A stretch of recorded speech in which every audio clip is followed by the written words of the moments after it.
예, 안녕하세요. 김용원 노무사입니다.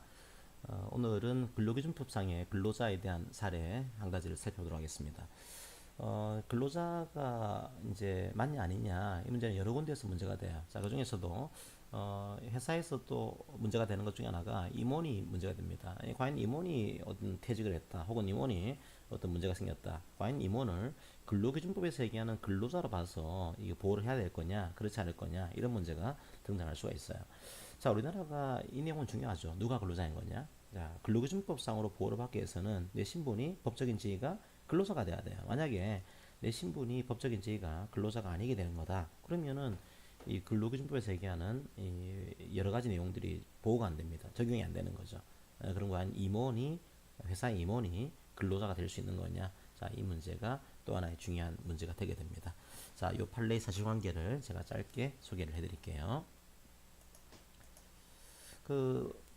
내용은 이 복잡한데요. 이 법리 자체가 뭐 복잡한 내용을 설명하려고 하는 게 아니기 때문에 사실관계도 단순하게 설명을 드리도록 하겠습니다.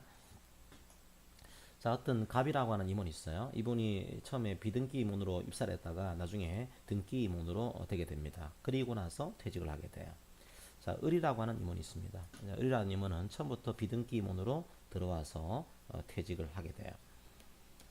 자, 그 다음에 병이라고 하는 임원이 있습니다. 자, 병이라고 하는 임원은 역시 이제 처음에는 이사 대우로 들어왔다가 비등기 이사로 승진한 다음에 퇴직을 한 이런 임원이에요.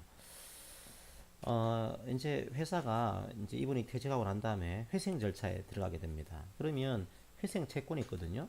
회생 채권을 변제를 해야 돼요. 그런데 이 공익 채권이 있습니다. 이 공익 채권은 회생 채권에 우선해서 변제를 해야 돼요. 그리고 이 공익 채권에 근로자들의 퇴직금 채권이 들어가게 됩니다. 그러면 이제 이 임원들이 뭐라고 할까요? 이런 주장을 하신 거죠. 나도 근로자다. 근로자니까 나의 퇴직금 채권도 회생 채권에 우선해서 이 변제를 해야 되는 거다. 이런 것들을 청구를 하게 됩니다. 그럼 이 문제에서 가장 중요한 문제는 뭐 단순합니다. 과연 이 임원도 근로기준법에서 얘기하는 근로자가 될 수 있는 거냐? 만약에 근로자가 될 수 있다고 한다면, 이제 근로자에게 적용되는 퇴직금 채권을 우선적으로 변제를 해야 돼요. 그러면 회사의 어떤 임원들이 이 근로기준법에서 얘기하는 근로자가 될 수 있을까요? 없을까요? 이런 문제가 등장하게 됩니다. 자, 여러분들이 상법을 보시게 되면 이제 등기 임원이 있고 등기 임원이 아닌 분들이 있어요. 이 등기 임원은 또 하나의 어려운 문제가 상법상으로는 등기 임원을 회사와의 관계에서 고용 관계로 보지 않습니다. 이걸 위임 관계로 보고 있거든요.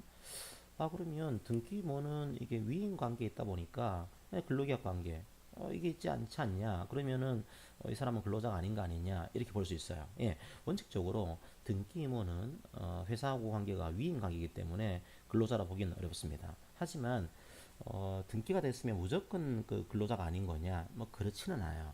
자, 우리나라 근로기준법에서는 근로자인지 아닌지를 뭘 가지고 판단하고 있는 거죠? 예, 사용 종속 관계. 뭘 안 봅니까?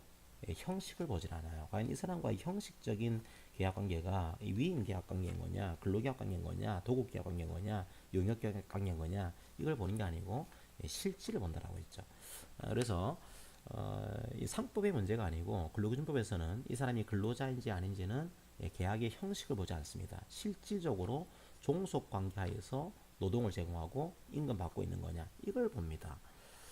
1차적으로 비등기모는 그래서 근로자가 될 가능성이 굉장히 높아요. 왜냐하면 비등기모는 상법상으로도 위임 관계에 있는 그런 근로자가 이 사람이 아니에요. 따라서 비등기모니 사용 종속 관계에서 일을 하고 있다. 말은 임원인데 종속돼 있다. 이 경우에는 근로자가 될 수 있어요.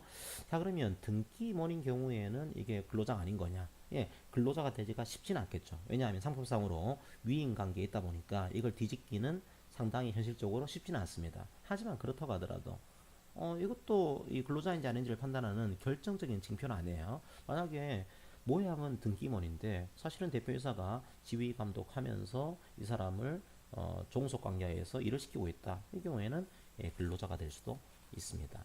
자, 이 판례는 딴 게 아니고 회사의 임원이라고 하더라도 형식상으로는 뭐 비등기 임원 혹은 등기 임원 뭐 이건 간에 그거보다는 근로기준법에서는 사용 종속 관계에서 일을 하고 있는 거냐 그 대가로 임금 받고 있는 거냐 이게 더 중요한 문제가 된다. 이걸 보여주고 있는 판례예요.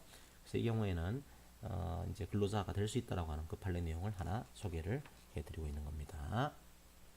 자, 정리하게 되면 임원도 예, 근로자가 될 수 있어요. 자, 그 판례로 여러분들이 아시고 근로자인지에 대한 판단 기준은 형식이 아니라 실질 그리고 뭐를요? 사용 종속 관계 이걸 가지고 판단하고 있다라고 하는 것들 다시 한번 정리하시기 바랍니다. 예, 오늘 판례는 이렇게 마치도록 하겠습니다. 고맙습니다.